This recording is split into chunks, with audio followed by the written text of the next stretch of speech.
ये भी सौभाग्य कभी कभी मिलता है। राम जी न मिले, कम से कम चलो रावण को ही दर्शन कर लें। हाथी को जहाँ से खाओगे, पूंछ खाओ तो मीठी, सूंड खाओ तो मीठा, पीठ खाओ तो मीठी, पेट खाओ तो मीठा। ऐसे ही हमारा और श्री कृष्ण का आकार तो एक सा दिखता होगा, परंतु हमारे आकार में प्रकृति और माया का दोष है। फिर बोली ये काली मैया का मंदिर है क्या? हाँ?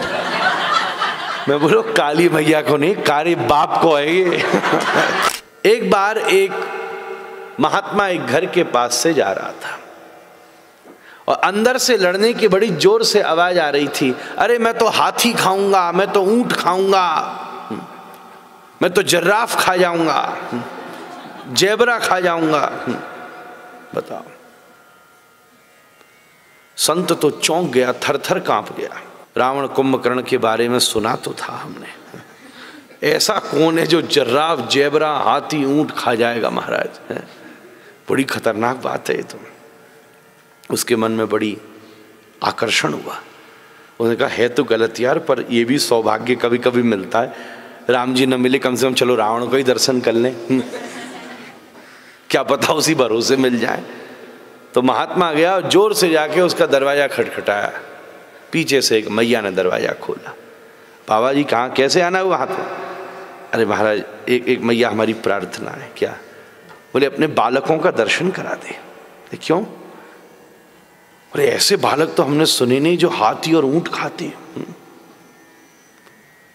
माता बोली भाई बाबा जी, माँ तो खराब हो गया तुम्हारा, वैष्णव घर है, प्याज लहसुन तक का प्रयोग नहीं होता, तू कहता हाथी ऊंट खाते हैं।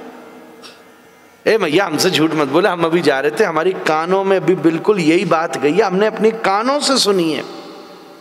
बच्चे लड़ रहे थे, झूठ मत बोल, हम किसी को नहीं बताएंगे, तुझे पता है प्रतिष्ठा यश होता है, छुपा लेंगे चुपचाप, डोंट वरी, एक बार बस दर्शन तो करा दे, ऐसे क्या होंगे जो हाथी और ऊंट खा जाते हैं। तो मैया ताली दे के जोर से हंसी, बोले बाबा तेरे समझने में एक भूल हो गई है। निश्चित रूप से बच्चे हाथी और ऊंटी खाने के लिए लड़ रहे थे, परंतु तुझे पता नहीं अभी 2 दिन पहले दीपावली गई है, तो लक्ष्मी पूजन के लिए मिस्री के बने हाथी ऊंट के खिलौना। हमारी जब पहले समय में लक्ष्मी पूजन होता था, अभी भी होता हो कहीं वैष्णव घरों में, सांस्कृतिक घरों में, वैदिक घरों में, तो लक्ष्मी जी के ऐसे मिस्री के हाथी ऊंट खिलौना सब बना के पूजा में भोग लगाए जाते, बताशे बनते, खूब हमारे यहाँ भी खूब भोग लगे, आनंद हो। तो बोले वो मिस्री के बने हाथी और ऊंट खाने के लिए बच्चा लड़ रहे हैं, जंगल वाले हाथी ऊंट खाने के लिए बच्चा नहीं लड़ रहे। ओ बाबा बोला हमसे कितनी बड़ी भूल हो गई। तो हमारे श्री पूज्य गुरु महाराज, पिताजी महाराज इस दृष्टांत को वो दे के एक बात समझाते, बोले ऐसे ही हमारे भी 2 हाथ 2 पांव, वही नाक आंख सिर मुंह सब वैसा ही है जैसा श्री श्याम सुंदर का दूर दूर से देखने में लगे। कोई यहाँ का व्यक्ति बोले तो हमारे जैसे दिख रहे हैं, घुंघराले बाल हैं, वैसा ही रूप है, वैसा ही वर्ण है, वैसा ही रंग है। नहीं भैया, पर जंगल के हाथी में और मिस्री के बने हाथी में जमीन आसमान का फर्क होता है। जंगल के हाथी में काम क्रोध लोभ मोह मद मात्सर्य होता है, जंगल के हाथी में रक्त मांस मज्जा पिंड होता है, जंगल के हाथी में प्रारब्ध होता है, जंगल के हाथी में सुख दुख जन्म मृत्यु हानि लाभ यश अपयश होता है, उस जंगल के हाथी में लोकैषणा वित्तैषणा यशैषणा होती है। पर ये जो मिस्री का बना हाथी है, न इसमें अस्थि है, न मांस है, न मज्जा है, न इसका कोई प्रारब्ध है, न इसने कोई कर्म किया है, न इसके भीतर कोई लोकैषणा वित्तैषणा यशैषणा है, न इसके भीतर कोई काम क्रोध लोभ मोह मद मात्सर्य है। इसलिए इस मिस्री के हाथी को जहाँ से खाओगे, पूंछ खाओ तो मीठी, सूंड खाओ तो मीठा, पीठ खाओ तो मीठी, पेट खाओ तो मीठा। ऐसे ही हमारा और श्री कृष्ण का आकार तो एक सा दिखता होगा, परंतु हमारे आकार में प्रकृति और माया का दोष है।